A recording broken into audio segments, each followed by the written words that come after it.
Oh, I'm dead. Hello and welcome.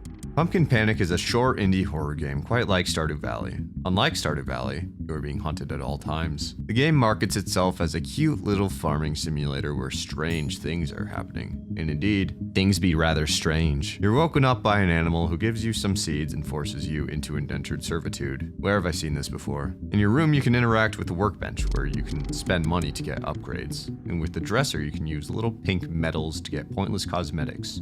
Yippee. The crow will teach you how to farm and will later run away like a little baby, telling you to hide. By this time, you'll probably notice the swelling sound of what I swear are bagpipes in the background. This is your cue to get inside as soon as you possibly can. Meet Bub. Bub the naked hairless man. Bub enjoys crawling around random people's yards in the nude and drive by overhead slamming any children he finds left unattended. He has trouble with doors though, so to deal with him, run inside and Fortnite dance from the window until you can hear the Hell's Kitchen violin, which is the cue that it's safe.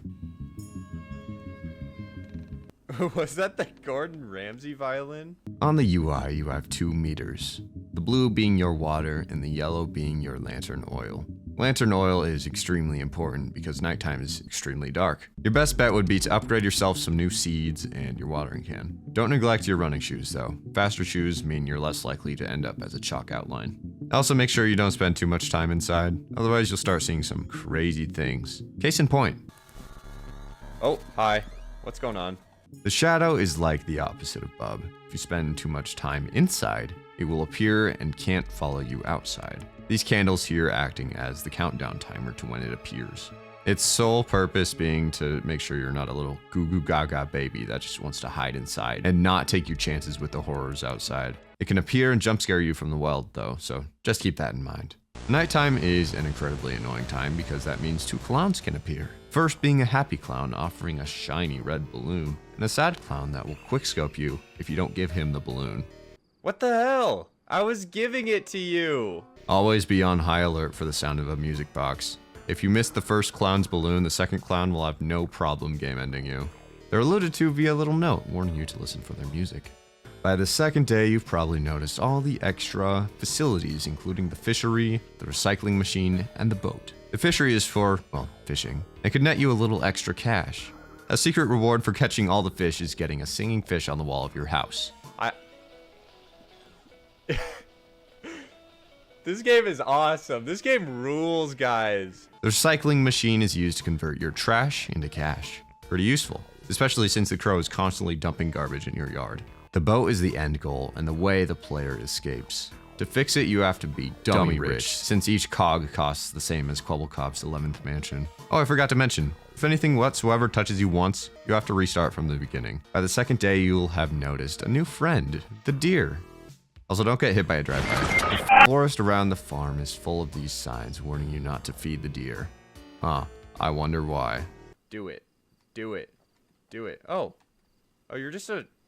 Oh, you're nice. Hey, Wendy. Oh, no. Wendy, no! Oh. That bitch! When Donathan is a seemingly harmless creature that will slowly but surely follow the player, exposing its true form and charging you if you or it gets too close. Don't worry about your crops, it only eats meat. When Donathan is a mostly passive threat, it won't do anything to you as long as you keep your distance, and even if you do trigger it, it, much like Bub, does not understand door handles. It is also completely kidnappable. And so you get the whole idea of the gameplay loop. Farm crops, learn about the enemies, memorize their cues and triggers, as well as ways to circumvent them and outwit them. Simple but effective. By the 3rd night, you'll have hopefully unlocked the final pasture. This pasture is broken, because once these crops grow, they will continue to yield multiple times. Each harvest filling up your pockets with that sweet, sweet dosh. Also around this time, a new enemy appeared, which I'm calling Dark Bub. I cannot describe how genuinely terrified I was seeing this guy appear.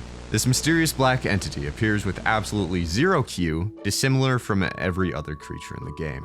The only thing to know is that its appearance is followed by a low bellowing noise. I've seen a lot of fish in my time, and that looks like one of them. Oh shit. Oh shit. I do not like that. This thing is really mysterious, and as far as I'm aware, it doesn't even attack you. It didn't target me, but it still scared me more than any other enemy in the game. Looking it up too, I found absolutely nothing pertaining to him, and on repeat playthroughs I could never get it to appear again. Very mysterious and terrifying monster. Don't let me trying to play it cool to chat convince you that I didn't just piss myself there. It had a very similar body and movements to Bub, but I don't know, it's just freaky. Once you get the 4th farm producing, you should have a little less than a day to make bank, get paid, repair the boat, and get out of there. This game flawlessly builds up tension, and I've noticed something interesting. You have all these enemies that have queues, or surefire ways to circumvent them, each of them being very clear cut, whether it's balloon delivery, going inside, or going outside. But the second it threw in a wild card, i.e. Dark Bub, with absolutely zero queue, it instills a sense of panic in the player. Dark Bub came really close to me but didn't actually threaten me. And the genius of it is that it completely shatters your trust in the formula. You realize that relying on audio cues, which the game almost solely relied on before, might not work moving forward, in turn creating urgency. Dark Bub could have been a literal meme, not a threat. With such a great introduction, I was frantic to repair the boat and escape because I was scared for what else could happen moving forward. Creating a formula to rely on, only to pull the rug out from under you when you're so close to the end. That's a really cool concept that I want to see more games do. And as such, we repair the boat and make it to the end, boating away from the accursed zone, never to look back again. Now that we've gone through the overview, let's take a closer look at some of the enemies. Bub is a phenomenal starting monster, alarmingly fast and aggressive. That first audio cue is unforgettable, and I think the drive-by overhead slam is hilarious. Also, very brave choice to have the dramatic Gordon Ramsay violin play when he exits.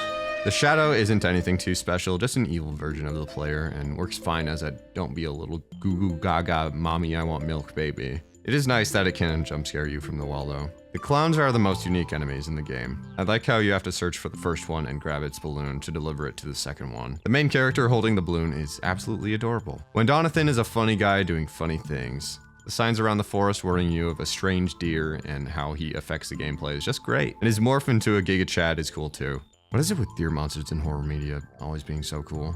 And of course, Dark Bub. I already had a spiel earlier in the video talking about how much I like this monster, and I think forcing the player to question the formula without exactly endangering the player is a genius tactic. The gameplay loop is nice, and the game introduces new elements and enemies at a nice pace. Just enough to be stressful, but not too fast as to overwhelm the player. The art style is lovely and made getting my head caved in all the more nicer with how the game looks. The biggest drawback to the game is that it's very short and has next to no replay value, and the deaths, depending on how far you got, are extremely punishing. Though, as a roguelike fan, I think the deaths are a kind way to tell you to simply stop being bad. Anyways, that's all for this review. I had the idea to do a series where instead of taking 8 years to release an hour-long review, I could do a side series where I do a quicker speed reviews. Don't worry, video essays will still be worked on. If you like this format, let me know in the comments. Go check out Pumpkin Panic, and bye.